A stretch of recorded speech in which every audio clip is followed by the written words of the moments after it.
مریم صاحب میڈم کیسا رہا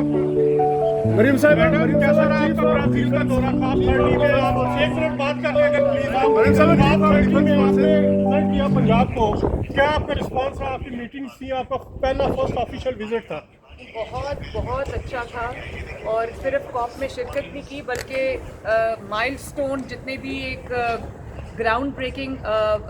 پروجیکٹ سے پنجاب کے وہ پریزنٹ کیے دنیا کے سامنے اور it was too good to be true. Chief of defence forces Syed Asim Munir کی تقرری کو کس طرح دیکھتی ہے مریم میڈم صاحب؟ الزامات لگائے گئے ہیں کہ چیف آف ڈیفینس فورسز میں حکومت جادو ٹونے کے طور پر چلائی جا رہی تھی آپ سمجھتی ہیں سیاسی طور پر دنیا کے سامنے اس میں کون سی شکتی گنجائش ہے؟ میڈم آپ کو پنجاب میں جو ابھی انیشیٹو ہے اوورسیز پاکستانی بھی آپ کی طرف دیکھ رہے ہیں کوئی آپ کا منصوبہ ہے کہ یہاں پہ بھی آپ چیف آف ڈیفینس فورسز کریں بہت سارے لوگ آپ سے ملنا چاہتے ہیں بات کرنا چاہ رہے ہیں. میں نے ان کے لیے بہت بڑا ایک سٹیپ لیا ہے جی اور وہ یہ ہے کہ جو اوورسیز پاکستانیز کے ایشوز ہوتے ہیں پراپرٹیز سے ریلیٹڈ لینڈ سے ریلیٹڈ کبھی قبضے ہوئے ہوتے ہیں کیونکہ وہ وہاں پر موجود نہیں ہوتے اب وہ اپلائی کریں گے تو ود ان ویکس اس کا فیصلہ madam chief of defence forces Asim Munir صاحب کی تقرری کو کس طرح دیکھتی ہیں چونکہ آپ برازیل میں تھی تو یہ بڑا اہم فیصلہ ہوا پیچھے نہیں تو یہ تو بڑی اچھی تقرری ہے ان سے بہتر اس کے لیے اور کون ہو سکتا ہے انہوں نے پاکستان کو جو انڈیا کے ساتھ جو وار تھی اس میں جو فتح وار ٹائم لیڈرشپ اپنی دکھائی اور پاکستان کی دنیا میں عزت ہوئی تو میرا خیال ہے کہ اس سے زیادہ اس کا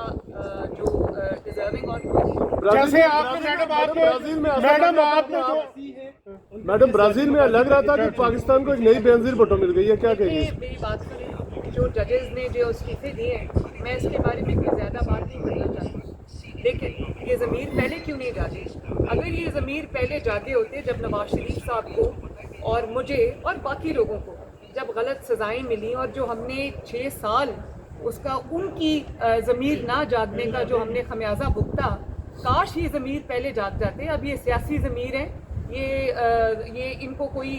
انصاف کے لیے کوئی قدم نہیں ہے. میڈم آپ نے جو انتقام لیا گیا ہم نے دیکھا جب آپ کی والدہ یہاں پہ بیمار تھیں آپ کو مجبور کیا گیا انہی ججز کے تھرو کہ آپ واپس جائیں پھر ہم نے دیکھا کہ آپ اپنے والد کا ہاتھ پکڑ کے خود گئیں آپ اتریں اور آپ کا حالانکہ آپ کو والد صاحب نے آپ نے منع بھی کیا کہ آپ نہ جائیں تو اس انتقام کو اور ابھی جو لوگ کہتے ہیں کہ شاید ان سے انتقام لیا جائے تو کیا فرق ہے اور کیا ان دنوں میں جب آپ کی والدہ یہاں انتقال بھی کر گئیں اور سارے اس معاملے میں کیسے دیکھتی ہیں یہی لندن تھا اور یہیں سے آپ کو جانا پڑا تھا؟ دیکھیے مقافات عمل ہم نے کسی سے میں آن اوتھ یہ کہہ سکتی ہوں کہ میں نے کسی سے کوئی انتقام نہیں لیا میں آن اوتھ یہ کہہ سکتی ہوں کہ نواز شریف صاحب نے کسی سے انتقام نہیں لیا انہوں نے ہم سے انتقام لیا تھا پولیٹیکل وکٹمائزیشن کی تھی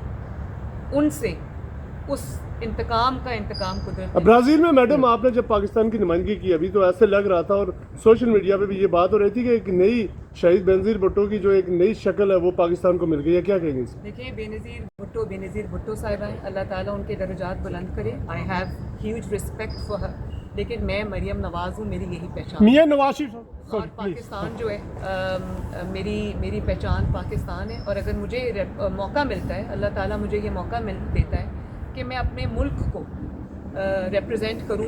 دنیا کے سامنے تو میرے لیے میاں نواز شریف صاحب اس دن پارلیمنٹ میں گئے ماحول ہی بدل گیا ایک اور ہی ڈفرینٹ تھا نواز شریف جہاں جاتے ہیں وہاں کا ماحول بدل جاتا ہے. Thank you.